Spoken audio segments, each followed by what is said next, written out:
ஓம் நம சிவாய.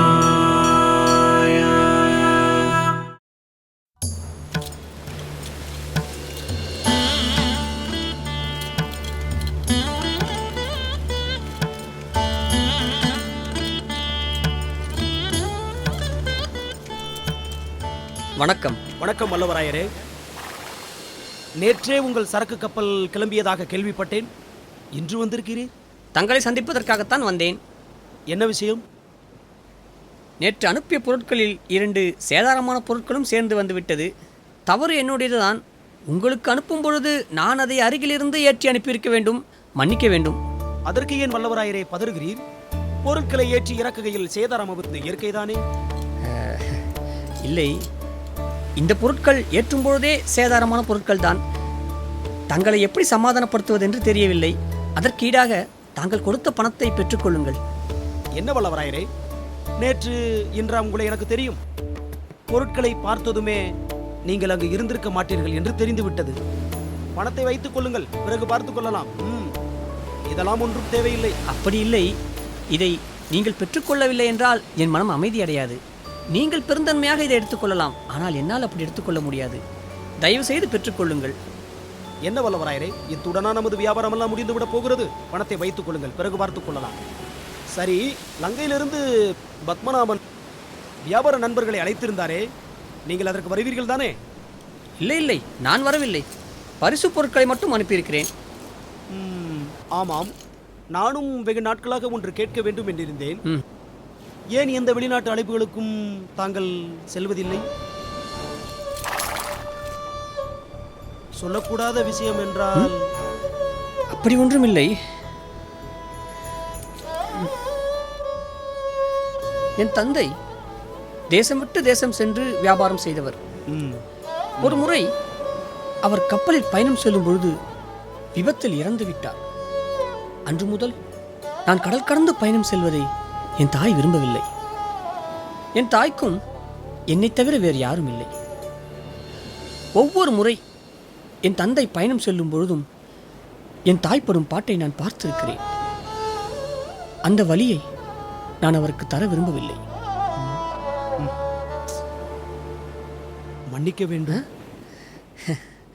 பரவாயில்லை. தாங்கள் இலங்கைக்கு செல்லும் பொழுது நண்பர் பத்மநாபரை விசாரித்ததாக சொல்லுங்கள்.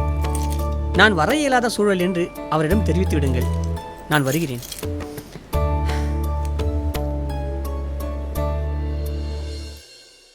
அருணகிரி பொற்காசுகளை வாங்க மறுத்துவிட்டாரே. சரி, கோவிலில் யாருக்காவது தானம் செய்வோம்.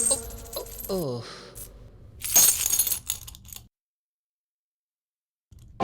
ஐயா, சற்று நில்லுங்கள்.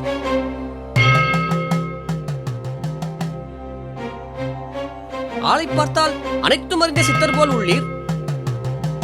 இப்படி பொற்காசுகளை மதிக்காமல் மிதித்துச் செல்கிறீரே.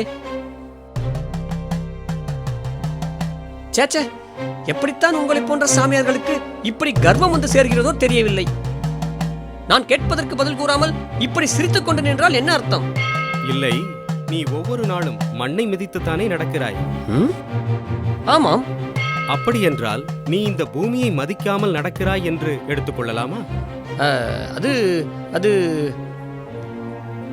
நம்மை நித்தம் சுமக்கும் மகத்தான இந்த பூமியை நீ மிதித்து செல்வது சரி என்றால், நாம் சுமக்கும் பொற்காசுகளை மிதிப்பதில் தவறேதும் இல்லை என்று நினைக்கிறேன். நீ என்ன சொல்கிறாய்? இதற்குத்தான் தங்களை போன்ற சாமியார்களிடம் வாய் கொடுக்க கூடாது என்பது. செய்த தவறை மறைப்பதற்கு இப்படி அழகாக தத்துவங்கள் சொல்லி சமாளித்து விடுவீர்கள். ஐயா, தாங்கள் முற்றும் துறந்த ஞானியாக இருக்கலாம். நான் சாதாரண மனிதன். உங்கள் தத்துவங்கள் சராசரி வாழ்க்கைக்கு ஒத்து வராது.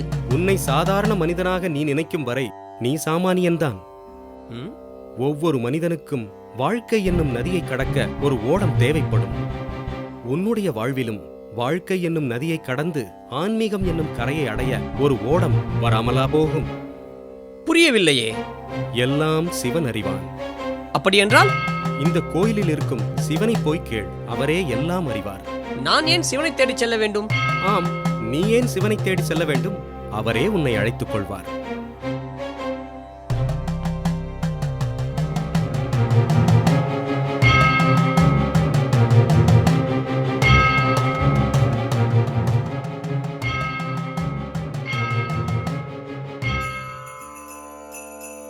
ஏன் சிவனை தேடி செல்ல வேண்டும்?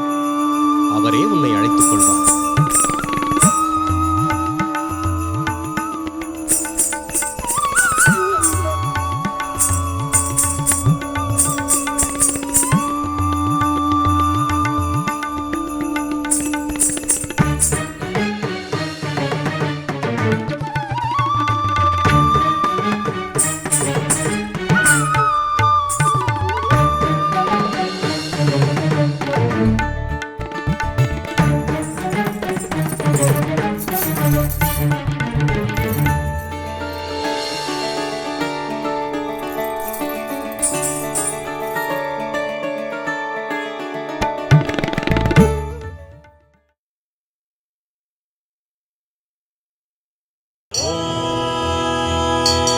Namah Shivaya.